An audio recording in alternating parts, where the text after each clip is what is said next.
The scent of success still clung to Dr. Anya Sharma's tailored suit, a subtle blend of London rain and billion-dollar deals. She'd just landed at Seattle-Tacoma International Airport, stepping off a red-eye flight that had sealed Zenith Air's biggest international partnership yet. Exhaustion tugged at her, but the hum of accomplishment vibrated deep within. All she wanted was to slip into the serene embrace of the first-class lounge, grab a fresh juice, and board her private jet back to headquarters. Easy, right? It was, after all, her airport, her lounge, her airline. As Anya approached the exclusive lounge entrance, her Zenith Air Platinum card glinting in her hand, she was met not with a welcoming smile, but a raised eyebrow from Mr. Thorne, the lounge manager. He was a man who seemed to embody the polished, yet rigid, demeanor of old money corporate. "Good morning, ma'am," he said, his tone clipped, his gaze lingering on her neatly styled braids and the subtle shimmer of her traditional Indian silk scarf. "May I help you?" Anya offered a tired but polite smile. "Yes, I'm Dr. Sharma with Zenith Air. Just checking in for my connection." She extended her card. Mr. Thorne barely glanced at it. "Dr. Sharma? Are you sure you have the right lounge, ma'am? This is for our executive members and private jet passengers." His eyes swept over her again, a silent, assessing dismissal. Anya's smile faltered. A familiar prickle of unease started to spread. This wasn't just a busy morning. "I assure you, Mr. Thorne, I'm in the correct place. I'm the CEO of Zenith Air."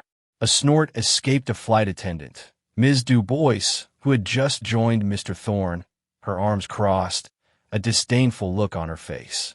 "The CEO?" She chuckled, loud enough for a few other passengers to turn their heads. "Honey, you look more like you're heading to a Bollywood audition than running an airline." Shock rippled through Anya. A hot flush climbed her neck. This wasn't just disbelief, it was outright disrespect, laced with an ugly, racial undertone. "My own employees," she thought, the words echoing hollowly in her mind. Has anything like this ever happened to you? Share your thoughts in the comments below. But what makes a person, in the face of such an attack, choose calm over chaos? The immediate aftermath was a blur of muffled whispers and averted gazes from the few passengers witnessing the scene. Ms. Du Bois continued to smirk, and Mr. Thorne, emboldened, held his ground. "Look, ma'am, I understand you might be confused," he began, his voice condescendingly patient, "but the CEO of Zenith Air is a well-known figure. Perhaps you've mistaken us for another airline." He gestured vaguely towards the general boarding area. Anya's initial shock gave way to a deeper sadness and a profound sense of betrayal. She felt the weight of her title, her responsibilities, and the sheer audacity of the situation pressing down on her.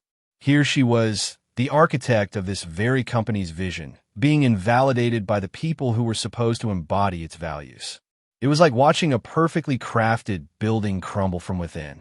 The microaggressions, the subtle dismissal she had encountered throughout her career, were now manifesting into an overt, public humiliation. She thought of her team, of the countless hours poured into fostering an inclusive environment. Was it all for nothing? A young flight attendant, Chloe Lee, observing from a distance, looked visibly uncomfortable, her eyes darting between Anya and the belligerent duo. Another airport employee, Ben Carter, a ground staff member Anya vaguely recognized from a previous tour, started to approach, a concerned frown on his face. But Mr. Thorne and Ms. Du Bois were too absorbed in their performance to notice. "I need you to step aside, ma'am," Mr. Thorne insisted, now reaching for his walkie-talkie. "If you don't have proper identification, I'll have to call security." Anya took a deep breath, her mind racing. What if she had chosen to simply ignore this, to walk away?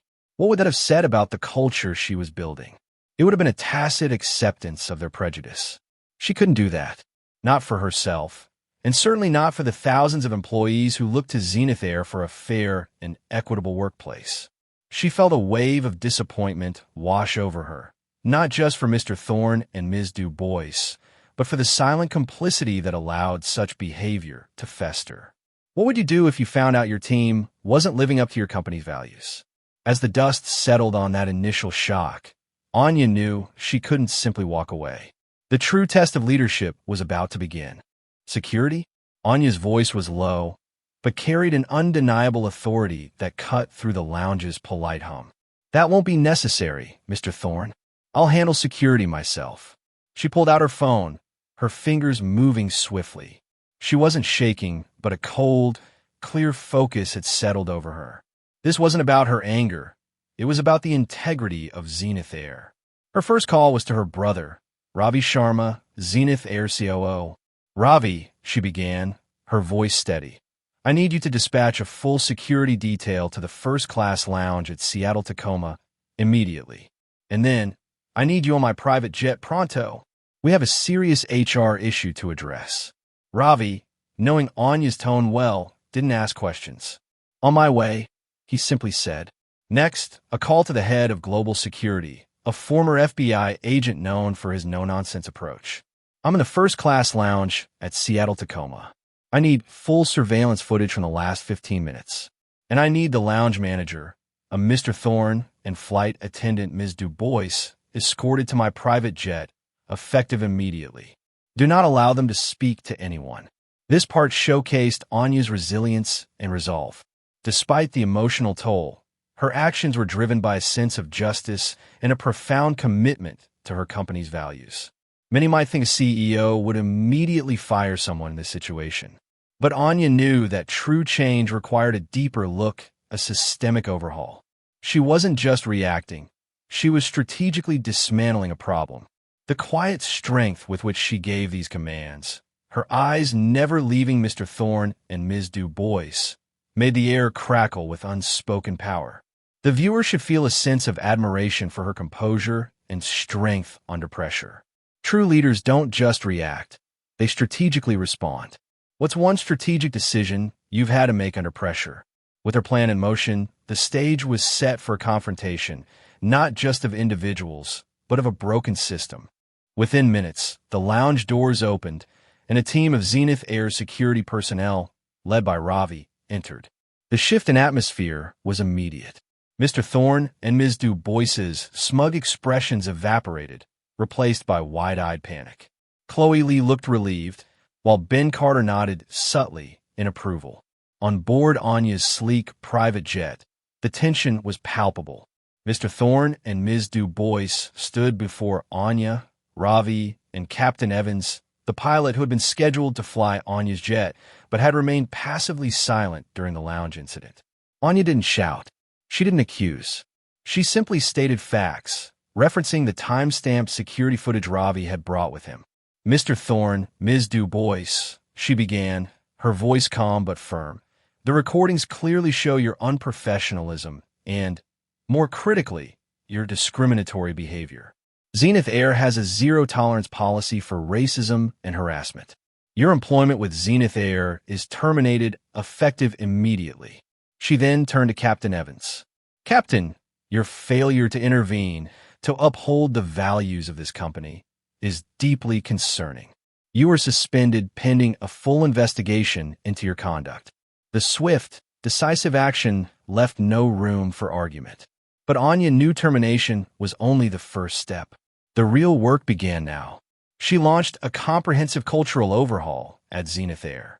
This included mandatory, in-depth anti-racism and unconscious bias training for all employees, from ground staff to top executives. An anonymous hotline was established, guaranteeing that future incidents would be reported without fear of retaliation. Most innovatively, she invested in an advanced AI system designed to detect subtle patterns of bias in customer interactions and internal communications, allowing for proactive intervention. She also recognized those who had shown integrity. Chloe Lee was promoted to a senior flight attendant role, praised for her empathy and quiet courage. Ben Carter, who had tried to intervene, was brought into a new diversity and inclusion task force, his observations invaluable. Imagine a world where AI could help detect and prevent subtle biases before they escalate. This wasn't just a dream for Anya. It became a reality at Zenith Air. What innovative solutions do you think companies can use to combat bias in the workplace? Anya's journey didn't end with a swift decision. It ignited a movement, transforming not just her company, but inspiring a ripple effect far beyond.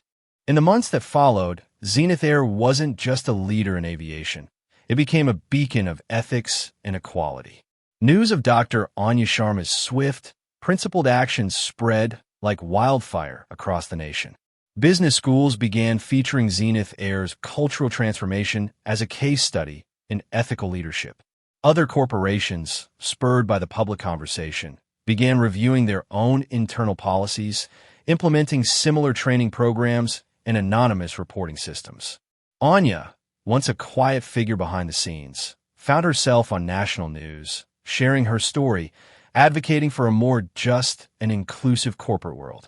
There was a deep sense of fulfillment and pride within her, seeing the tangible results of her principled leadership. The initial pain of that morning at Seattle-Tacoma had transformed into a powerful catalyst for change. Perhaps the most surprising development came a year later. Ms. Du Bois, after months of unemployment and a deep, forced self-reflection, reached out to Zenith Air. She publicly apologized to Dr. Sharma and humbly asked if there was any way she could contribute to the company's anti-bias training program, to share her own painful lessons learned. Anya, ever the pragmatist and believer in growth, agreed. Ms. Du Bois, now a testament to the power of redemption, became a powerful voice in Zenith Air's workshops, her story a raw, honest reminder of the dangers of unchecked prejudice. Anya's father, a wise man who had always taught her the importance of character, called her one evening. "My dear Anya," he said, his voice thick with emotion, "you have done more than build an airline. You have used your power with purpose. You didn't just fly to the zenith. You showed the world how to get there with integrity." The ultimate payoff was seeing how one person's courage in the face of injustice can lead to systemic, positive change. It's about demonstrating that standing up for what's right isn't just about winning a battle, but about building a better future, one where everyone belongs. There was a profound feeling of hope and inspiration, a belief in humanity's capacity for growth and learning. Dr. Anya Sharma's story reminds us that true power lies in how we choose to use our voice, our platform, and our influence. What's one step you can take today, big or small, to stand up for fairness and equality in your own world? Let us know in the comments below, and if this story resonated with you, hit that like button and subscribe for more inspiring narratives. Together, we can create a world where everyone belongs.